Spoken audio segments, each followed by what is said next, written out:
வணக்கம். இன்னைக்கு veg role எப்படி செய்யலாம்னு பார்க்கலாம் வாங்க.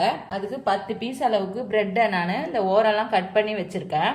2 கேரட் துருவினது, ஒரு சின்ன அளவு பீட்ரூட்டு துருவி வச்சிருக்கேன், ஒரு உருளைக்கிழங்கு வேக வச்சு தோல் எடுத்து வச்சிருக்கேன், ஒரு 10 பீன்ஸை பொடியாக கட் பண்ணி வச்சிருக்கேன், 1/4 டீஸ்பூன் அளவுக்கு கரம் மசாலா தூள், 1/2 டீஸ்பூன் அளவுக்கு தனி மிளகாய் தூள், பிரெட்டு ஓரம் கட் பண்ணதை நான் பீசஸாக கட் பண்ணி வச்சிருக்கேன், 2 டீஸ்பூன் அளவுக்கு மைதா மாவு, தேவையான அளவுக்கு சால்ட் சேர்த்துக்கலாம். காயெல்லாம் வதக்கிறதுக்கு நான் 1 டீஸ்பூன் அளவுக்கு எண்ணெய் விட்டுக்கிறேன்.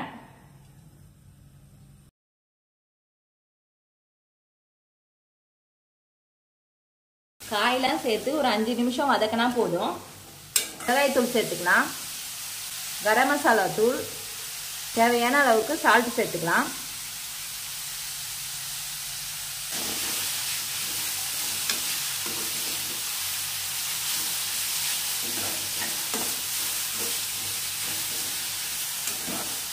காய் சாப்பிடாத குழந்தைங்களுக்கு இந்த மாதிரி ஹெல்தியான ஸ்நாக்ஸ் செஞ்சு கொடுங்க.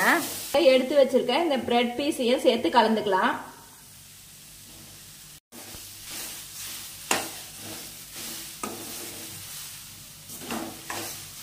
இந்த உருளைக்கிழங்க மசிச்சு சேர்த்துக்கலாம்.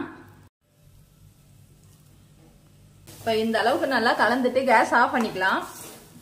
பிரெட் ஓரம் ஒட்டுறதுக்கு இதை ரெடி பண்ணிக்கலாம். இந்த அளவுக்கு கலந்து வச்சுக்கோங்க. சப்பாத்தி கட்டையில இதை லைட்டா நம்ம திரட்டி வச்சுக்கலாம்.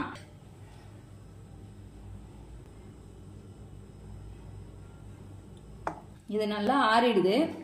இந்த ஷேப்புக்கு பிடிச்சி வச்சுக்கலாம். பிரெட் பீசஸ்ல நம்ம உருட்டி வச்சதை வச்சு ஓரெல்லாம் ஒட்டி எடுத்துக்கலாம்.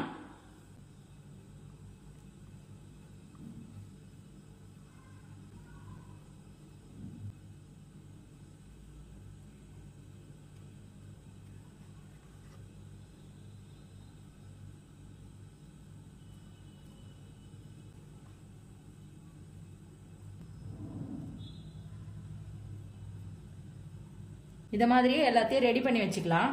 சூடான எண்ணெயில போட்டு பொரிச்சு எடுத்துக்கலாம். எண்ணெய் சூடான உடனே சிம்ல வச்சுக்கோங்க.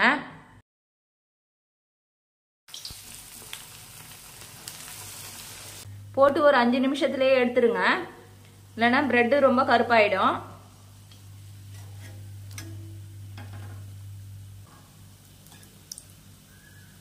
அதே மாதிரி பொரிக்கும் போதும் நீங்க சிம்லே வச்சு பொரிச்சுக்குங்க. இந்த வெஜ் ரோலை நீங்களும் செஞ்சு பாருங்க. செஞ்சு பார்த்துட்டு கமெண்ட் பண்ணுங்க, சப்ஸ்கிரைப் பண்ணுங்க, லைக் பண்ணுங்க, ஷேர் பண்ணுங்க.